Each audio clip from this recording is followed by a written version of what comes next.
The Claim: 9 Radical Claims of Jesus That Can Revolutionize Your Life. Preface. They've been around in America now for almost 4 decades, and thanks to our exploding export business and entertainment, nearly every inhabitant on Earth, well, almost, has had the chance to decide whether to love them or not. Since I don't know your private convictions on the matter, allow me to risk sharing mine with you. Not wishing to blatantly announce that I can't stand them, perhaps it would be more accurate and charitable for me to declare that I can't understand them. I'm referring to the popular television daytime soap operas, those melodramatic and never-ending serial programs that play across the afternoon channels of American television, and now around the globe, as the world turns, so to speak, day after day after day. You've seen them, haven't you? The brightly lighted, gaudily decorated drama sets across which will traipse the heavily made-up soap stars whose teary love stories and quick healing tribulations have become the mesmerizing fare of millions of viewers every weekday afternoon. America's great soap operas. But the greatest riddle of all is, why call them soaps? Be honest now. Can you name a single person who ever watched one of them and got clean in the process? Soap is for cleansing, but not so the soaps. So why call them soap operas at all? I asked that question once out loud and was duly informed about a trivial pursuit bit of entertainment history I apparently hadn't mastered while growing up.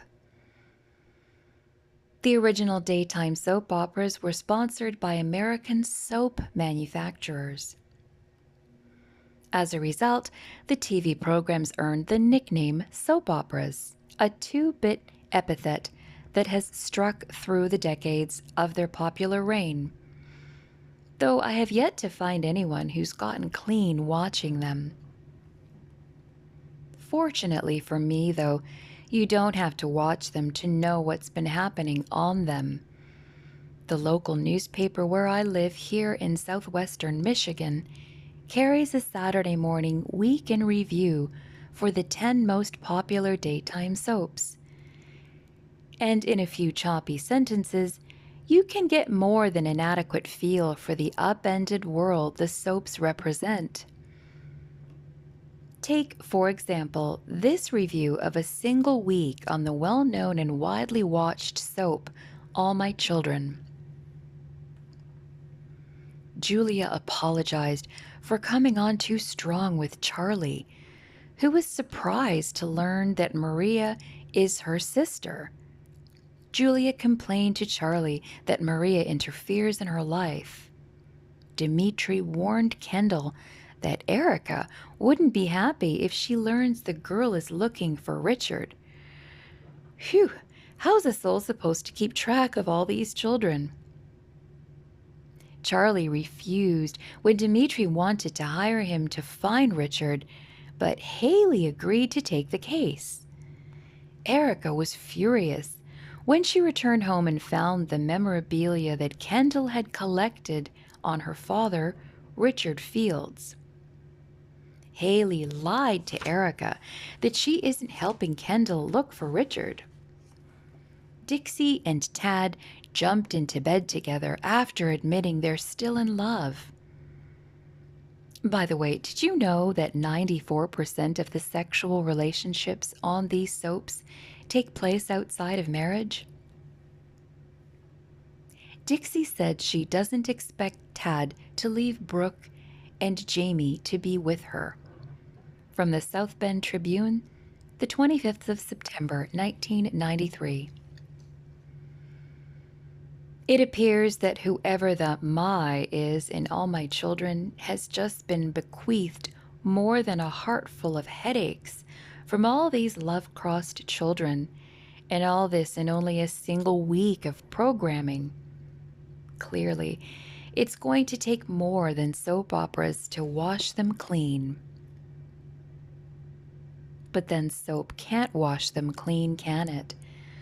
For in a moment of self-disclosing candor, don't we all have to admit that the titillating excesses of America's daytime soap operas are, in fact, the sordid enlargements of our own national and personal portraits? The fact is that when you tune in on weekdays between noon and 3 p.m., you can vicariously experience all our societal excesses and extremes, as well as relive all our own private dysfunctions and decay. For behind the pasty makeup and crocodile tears of the bold and the beautiful is a shared chapter or two in the life story of each of us.